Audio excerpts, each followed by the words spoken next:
All right, get this. Picture this. It's 1969. Okay. You've got tickets to see Aretha Franklin, Right. the queen of soul herself. Yeah. The lights dim, the crowd roars, Yeah. and a woman steps on stage belting out respect. Oh, wow. Only it's not Aretha. Oh, no. It's an imposter, What? held hostage and forced to perform under threat. Oh, my gosh. That's crazy, right? It does sound crazy. Yeah, like a movie or something. It's a story that seems ripped from a Hollywood script, Yeah.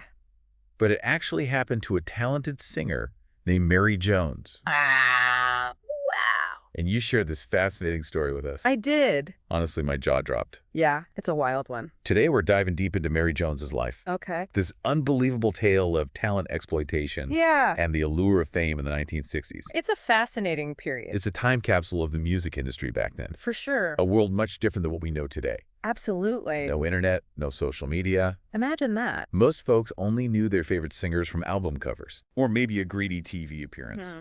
How easy do you think it was to impersonate someone back then? Well, think about it. Visuals were limited back then. Yeah. You know, you couldn't just pull up a high-definition video on your phone Right, to check if it was really Aretha on stage. right. So, yeah, visually, it was much easier to pull off a scam like this. So someone with a decent voice and a passing resemblance Uh-huh. could fool a whole lot of people. Absolutely. And this wasn't some isolated incident. No.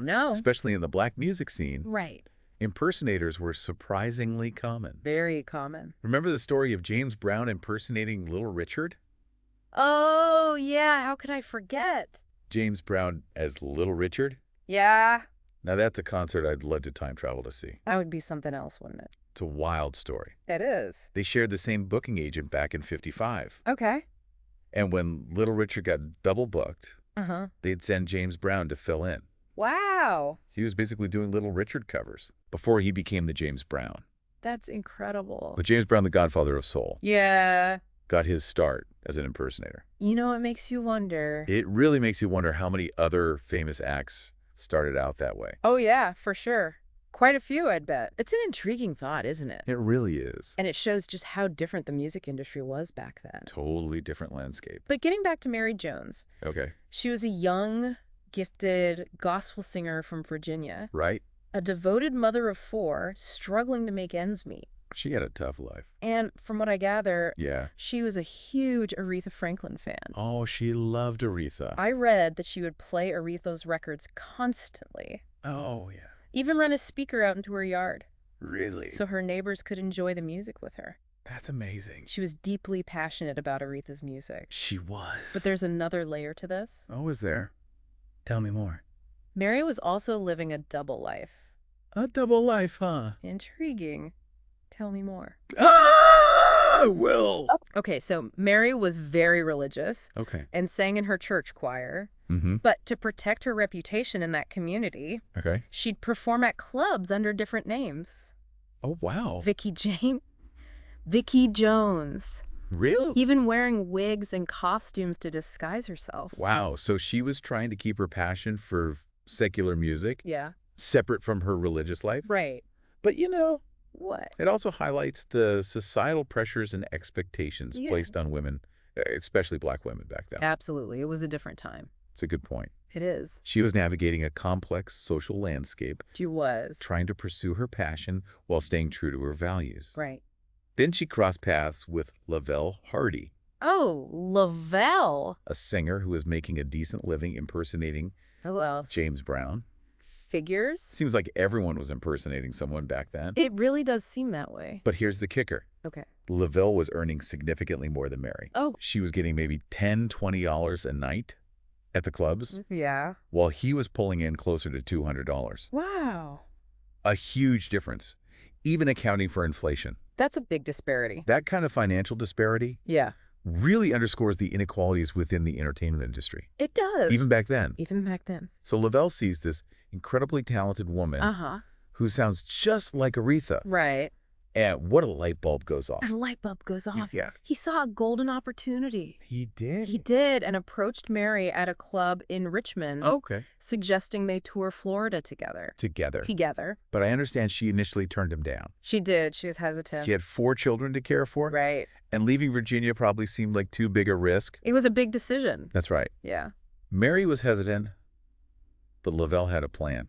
Oh, he did. He called her pretending to be a booking agent Wow. for Aretha Franklin, No way. offering her $1,000 $1,000. to be Aretha's opening act Wow. for 6 shows in Florida. That's a lot of money. Wow, $1,000 in 1969. Especially back then. For someone in Mary's position, that must have felt like winning the lottery. Absolutely life-changing. It was a life-changing sum, It was. a chance to perform alongside her idol Yeah. and provide for her family. And her family. So she borrowed money for the bus fare Wow. and headed to Florida, leaving her kids with her mother. Oh, boy. And that's when things took a turn for the worse, right? That's where it gets tricky. That's where the story takes a dully turn. Yeah. Upon arriving in Florida, Lavelle revealed the truth. No. There was no opening act gig. What? He wanted her to impersonate Aretha Franklin. He wanted her to impersonate Aretha Franklin. No way. Yeah. That's outrageous. It is. What was her reaction? She was horrified, of course. Of course. But Lavelle resorted to threats. Threats, claiming he would harm her if she didn't cooperate. Oh, my God. Remember, this is a young black woman alone in the South in 1969. Right? She felt trapped and powerless. Absolutely. It's chilling to think about the fear she must have felt. Yes. Forced into this situation with no way out. No way out. So what happened next? Well, Did she agree to go along with it? she had no choice. No choice. He started booking her in small clubs. Under the guise of... Under the guise of the Aretha Franklin Review. The Aretha Franklin Review. Yes, Aretha Franklin Review. This poor woman thrust onto the stage I know. under someone else's name, Right. living with constant fear. It's unimaginable. I can't even imagine the pressure. The pressure must have been immense. It's unimaginable. It is. But here's the thing. What's that? Mary was undeniably good. Oh, she was good. People who saw her perform Yeah. were convinced they had just witnessed Aretha Franklin. Wow. She had the voice, She had the voice. the stage presence, Uh, the whole package. A whole pack. Lavelle even got her a cheap knockoff Yeah. Really? of one of Aretha's signature yellow dresses Oh, wow. to complete the illusion. To complete the illusion. It's almost Shakespearean. It is. This incredible talent being exploited in such a cruel way. So cruel. But I'm guessing Lavelle's greed eventually got the best of him. Well, greed often does that, doesn't it? It does. It does. Yeah. Emboldened by Mary's success, Lavelle got bolder, Bolder how? booking larger and larger venues. Oh, no. The stakes were getting higher, Uh-huh. and he was playing a dangerous game. A dangerous game. It sounds like a house of cards waiting to collapse. Yeah, it does. He's booking these bigger venues, raking in the cash, Yeah. and all the while, Mary is essentially his captive. Right. But you know what they say? What's that? Every con-up eventually unravels. They always do. What was Lavelle's undoing? Well, you can't fool all the people all the time. Right. Especially not when you're impersonating the Queen of Soul. Uh-huh. Word eventually got back to the real Aretha Franklin. Oh, boy. Yeah. And I'm guessing Aretha does not take kindly to imposters. Not one bit. No, not one bit. No. She was on vacation in Miami, Right. hundreds of miles away. Uh-huh. But the news of this Aretha Franklin review Yeah. happening in Ocala reached her ears. Oh, wow. She wasted no time I bet she didn't. and immediately contacted her lawyers. Yeah. Smart move. I bet those lawyers sprang into action. Oh, yeah. What happened next? Well, Aretha's lawyers got in touch with the local prosecutor in Ocala Okay. and talk about a coincidence. Right. The prosecutor already had tickets to the show. No way. Yeah, he was about to witness the whole scam firsthand. What are the odds? It's incredible, isn't it? That's almost too perfect. Almost like something out of a movie. It really is. It is. So the authorities moved swiftly, They did. traced the operation back to Lavelle, Uh-huh. and arrested both him and Mary on charges of fraud. Oh, wow. Now, hold on. What? Mary was a victim in this whole scheme. Right? Did the authorities realize that... Thankfully, they did. Okay. Mary insisted she had been kidnapped and coerced into performing, Wow. while Lavelle, of course, denied everything. Of course he did. during their questioning. Yeah. He even tried to deflect by saying they all ate hamburgers together. Hamburgers. Hamburgers because... They tasted good. Can you believe that? Talk about missing the point. He was trying to paint a picture of a happy partnership, Right. completely ignoring the fact that he was exploiting her. Totally. It was a ridiculous attempt at a defense, It was. but thankfully the prosecutor saw right through it. You did it good for him. He asked Mary to sing like Aretha, What? right there in the courtroom. Oh my gosh. Wow, what a moment that must have been. I wish we had it on film. It's a scene I wish we had on film. Yeah, it would be amazing. Mary's performance was so powerful, Yeah. so undeniably Aretha, that the prosecutor was convinced of her innocence. He believed her. He even commended her extraordinary talent. Good for her. So Mary's incredible voice, Right. the very thing being exploited, Yeah. ended up being her saving grace. It's a remarkable twist of fate. It's a remarkable twist. It is. But even though her innocence was established, Mm-hmm. her situation was far from ideal. Right. She was stuck in a strange town, no money, Yeah. and no way to get back home to her children in Virginia. Oh, that's awful. After everything she'd been through, I know. I imagine her situation felt hopeless. It must have felt hopeless. It did. Yeah. But just when things seemed bleakest, Yeah. fate intervened. How so? She met Ray Green, Ray Green. a lawyer from Jacksonville. Okay. And I'm sensing Ray Green is about to become a pivotal figure in her story. He just might be. He is. He is. Unlike Lavelle, Ray Green was legitimate. Oh, good. He offered to become Mary's manager, Wow. giving her money to return to Virginia Okay. and promising to take her on a nationwide tour, A nationwide tour. performing as herself. As herself. No more Aretha impersonations. Wow. After her experience with Lavelle, Yeah. I can imagine Mary was hesitant to trust anyone in the music industry. I bet she was. She was understandably wary. Yeah. But Ray Green proved to be a man of his word. Within weeks, Mary was touring under her own name, Under her own name. Vicky Jane, Vicky Jane. and earning a respectable $1,500 a show. Wow.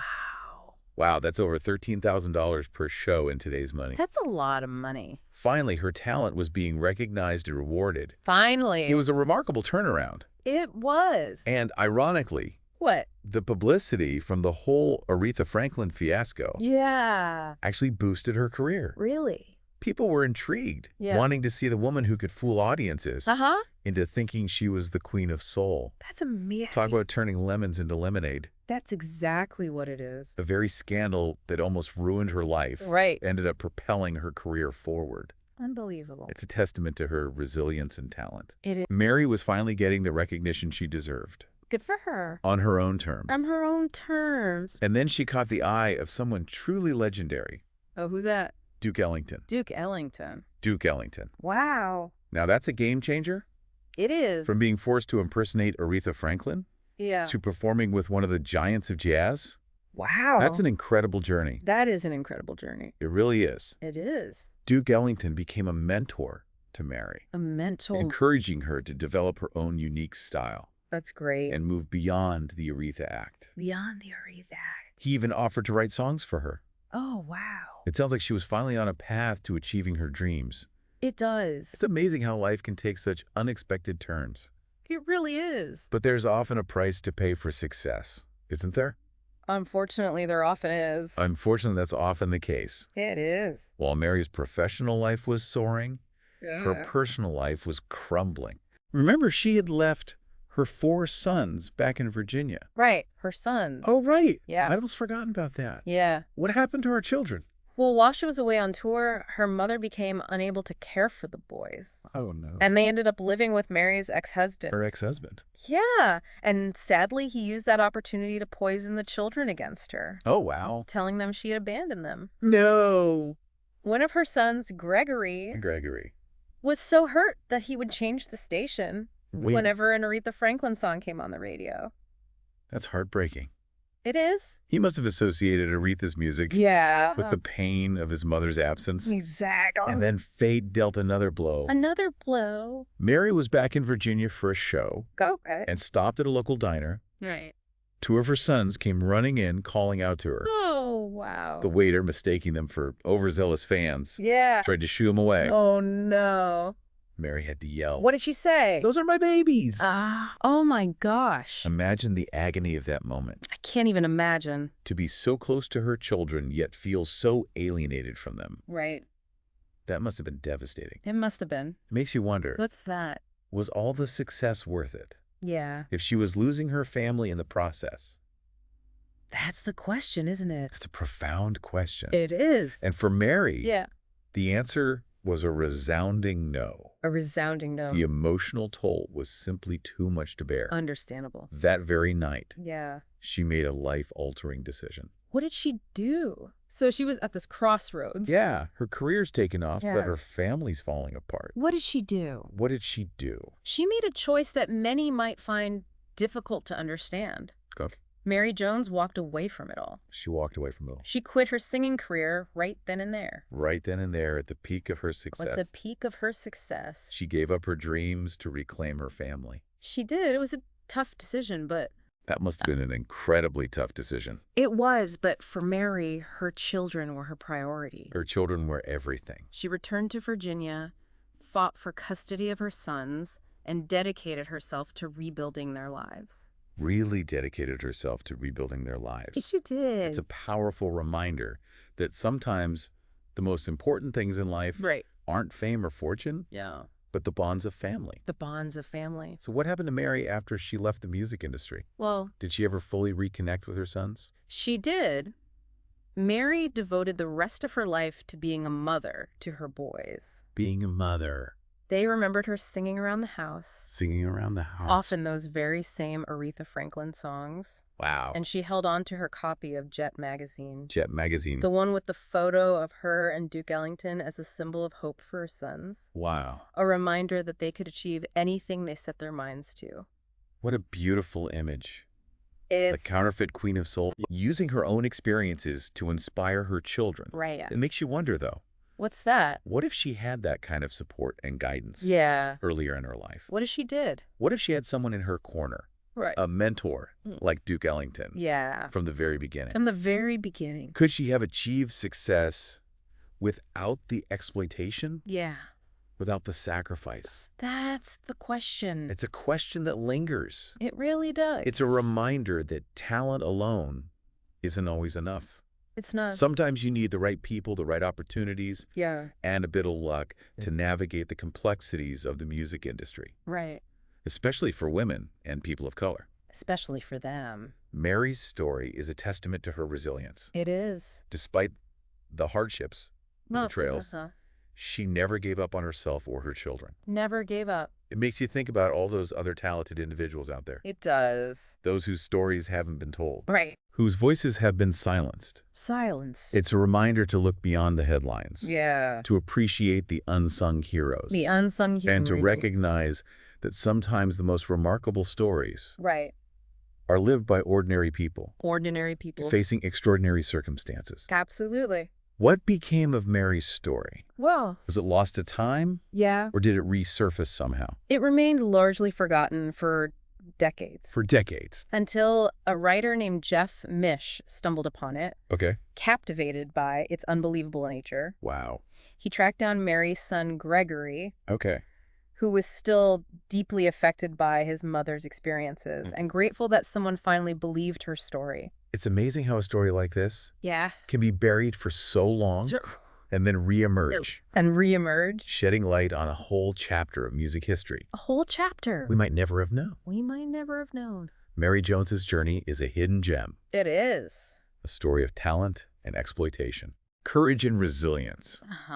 And the complex, often bittersweet nature of fame. It really is. It makes us question the price of success. Yeah. The importance of family.